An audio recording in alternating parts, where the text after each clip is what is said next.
Fíjate que cuando pienso en ti, a veces pienso en tantas preguntas y la gente me dice, pregúntale esto, Santi, pregúntale aquello, pregúntale el otro. Entonces, claro, cuando te dices por dónde empiezo, ¿no? Y yo quería empezar, fíjate, Santi, que por donde lo dejamos la última vez, que fue el tema China. Bueno, tú dijiste que China era, o bien, que era un ejemplo del marxismo, ¿no? Y claro, sorprendió mucho, sobre, a lo mejor porque tampoco entendemos muy bien el concepto de libertad o el concepto de control o el concepto de lo que sea que maneje las prioridades, digamos, que tendría el marxismo de cara, porque ya sabemos que la libertad es un poquito subjetiva, ¿no? Entonces, eso, ¿por dónde partimos por China? Quiero que nos digas cómo China es, en qué sentido es marxista, ¿no? Muchos, no sé. La verdad es que hablar sobre China, no ya solo desde una perspectiva marxista, sino desde el análisis mismo de lo que es China como, no ya como Estado-nación, evidentemente, sino como Estado-civilización, habría que definirle. Yo recuerdo a Javier Cho, que es un youtuber español que está en China viviendo, definía a la República Popular China como un Estado-civilización. Probablemente el único estado-civilización plenamente unido a nivel político, en una sola unidad política. Quizás se puede discutir si Mongolia sería más China que Rusia o lo que fuera, ¿no? Porque Mongolia unificó la China actual. Gengis Khan y sus sucesores así lo hicieron. Pero lo que está claro es que hablar de China conlleva mucha responsabilidad porque estamos hablando de una civilización milenaria que en este siglo XXI y después de los agravios históricos que ellos han sufrido y que los tienen ahí metidos digamos, en la cultura popular de ellos, en el siglo XIX y en la primera mitad del XX, ellos están utilizando el marxismo, leninismo, pensamiento Mao Zedong, teoría de Deng Xiaoping, teoría de la triple representatividad, de bla, bla, bla, un país, dos sistemas, y ahora con Xi Jinping, están utilizando esas herramientas para convertirse en el nuevo hegemón. Y yo quiero destacar dos cosas. La racionalidad de una doctrina filosófica, que para mí el marxismo es eso, una doctrina filosófica, se plasma sobre todo en la potencia de las sociedades políticas que se desarrollan partiendo de esa doctrina. Y esa potencia es histórica, política, económica, industrial, científica, cultural y geopolítica sobre todo. Yo cada vez estoy más convencido, esto que voy a deciros puede ser una frase que a mucha gente le sorprenda por mi parte, pero cada día estoy más convencido de que Perón tenía razón, Juan Domingo Perón tenía razón cuando afirmó que la verdadera política es la política exterior y que todo lo demás es mera administración, sin desmerecer lo que es la administración, ¿vale? Pero del marxismo han surgido dos imperios, en el sentido de Gustavo Bueno, no de Lenin, ¿vale? La Unión Soviética, que fracasó, pero como fracasó el imperio de Alejandro Magno, y el imperio de Alejandro Magno fracasó y se hundió, pero es un fracaso luminoso, como el de la Unión Soviética. Alguno me discutirá esto, pero es así. Y luego la República Popular China. Yo todavía no sé cuántos imperios han surgido de la escuela austríaca. Prácticamente ninguno. La escuela austríaca es incompatible con el desarrollo de un imperio. Pero lo que está claro es que los chinos han sabido mezclar la doctrina marxista con su tradición cultural propia, el confucianismo. Y lo han hecho de tal manera que han desarrollado un marxismo propio, netamente chino, que está convirtiendo a este estado de civilización en el nuevo hegemón, en un hegemón que todavía está por ver si no se descoyunta, pero evidentemente está ganando el terreno a Estados Unidos en muchos ámbitos donde la Unión Soviética nunca lo logró, sin desmerecer lo que logró la Unión Soviética a nivel militar, aeroespacial, etc. Y la República Popular China tiene clara una cosa, y es que la construcción del socialismo no puede ser efectiva si en el desarrollo de las fuerzas productivas no igualas o superas a las potencias capitalistas que pretenden acabar con tu régimen. Y evidentemente, para poder defenderte necesitas tener unos buenos planes y programas de política exterior y a largo plazo. El problema que tienen muchas sociedades democráticas es que no planifican a largo plazo su política exterior.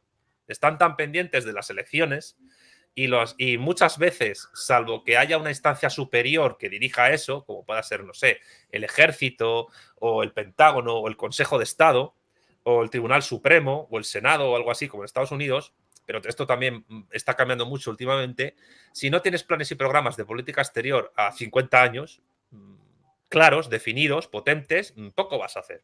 Y los chinos lo tienen. Y evidentemente, poner en movimiento a una sociedad política de 1.400 millones de personas no es tarea fácil. Y seguramente, fíjate lo que me atrevo a decir, seguramente una democracia de tipo liberal no sea el tipo de régimen adecuado para un país de 1.400 millones de personas. Bueno, De quizás hecho, sí, perdón, no, termina. de hecho, la India, que está cerca en población, es una democracia liberal y tiene muchos problemas para estructurarse. Crece económicamente, pero sigue conservando desigualdades sociales heredadas del periodo prebritánico, las castas sociales siguen existiendo, el analfabetismo, la insalubridad. Tiene potencia en muchas cuestiones, tiene una buena industria cinematográfica. Bollywood es la segunda industria cinematográfica mayor del mundo, después de Nollywood. Nollywood es la industria cinematográfica de Nigeria. Nigeria es el país, ¿sabes?, que más películas produce en el mundo. Es muy buena, muy cómica. Sí, Muy buena. sí, hay películas en YouTube nigerianas. Hay algunas hasta de ciencia ficción y de terror con unos CGIs infames, pero muy divertidos. Pero es que una sociedad democrática, liberal, que quiera planificar el dominio, no ya del mundo, que sí es imposible, pero sí de una buena parte del mundo, y constituirse superpotencia, es muy difícil que lo logre si no tiene planes y programas que incluso limiten el funcionamiento democrático de ese sistema. Los Estados Unidos lo consiguieron claro, porque durante décadas han sido solo dos partidos, entre comillas partidos, los que se han disputado el poder, demócratas y republicanos. El problema es que sería muy discutible desde un punto de vista politológico definir al Partido Republicano y el Demócrata como partidos en el sentido en el cual se entienden tanto en Iberoamérica como en Europa Occidental, porque son más bien instituciones que dependen de lobbies, de grupos de presión, etcétera, y al final, pues bueno, los planes y programas a largo plazo de Estados Unidos parece ser que se están poniendo en cuestión o están desbarrando. Pero bueno, sigue siendo una potencia evidente a nivel cultural, industrial, científico, económico, y su caída de producirse no va a ser inmediata, sino que va a ser lenta, progresiva. Pero lo que está claro es que desde un punto de vista marxista, si tú no igualas o superas en desarrollo de fuerzas productivas a tus competidores, a otros estados capitalistas, y lo haces encima controlando el excedente de producción mediante la dictadura del proletariado, poco vas a hacer. Y ese fue el error de muchos países socialistas, a los cuales yo podría apoyar, pero evidentemente esos deberes no lo han hecho. Y los chinos, cuando Deng Xiaoping decía la famosa frase, y con esto termino, gato negro, gato blanco, lo que importa es que cace ratones, evidentemente no está diciendo que le dé igual una economía capitalista o una socialista. Lo que está diciendo es que de la misma manera en que las democracias liberales capitalistas han hecho uso digamos, de aplicaciones o de reformas o de algunas de la aplicación de algunos modelos económicos típicamente socialistas para sobrevivir y para imponerse, los países socialistas perfectamente pueden utilizar elementos del capitalismo para hacer lo propio, en el mismo sentido o contrario. Y esto tiene que ver con una cosa que Marx afirma en la crítica del programa de Gotha, y es que en las primeras fases de la construcción del socialismo, el capitalismo de Estado será lo que se pueda desarrollar. Y como el socialismo no es un modo de producción, sino un periodo de transición, evidentemente en ese periodo de transición va a haber elementos socialistas y capitalistas funcionando al unísono. Y esto hay que tenerlo como algo normal en el desarrollo racional de una sociedad política basada en la doctrina del marxismo. Pero es que esto en otros periodos de transición también ocurrieron. La diferencia es que el socialismo es un periodo de transición planificado, organizado desde el poder, entre comillas pensado. No me gusta mucho esa palabra porque es muy idealista, pero para que se entienda. En la transición que hay entre el feudalismo y el capitalismo, el mercantilismo, que va de finales del siglo XV al XVIII, conviven en muchas sociedades formas sociales capitalistas con feudales. Y no pasaba nada.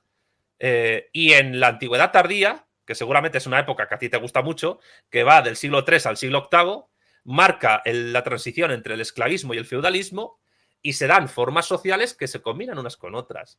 Y son largas, son periodos largos.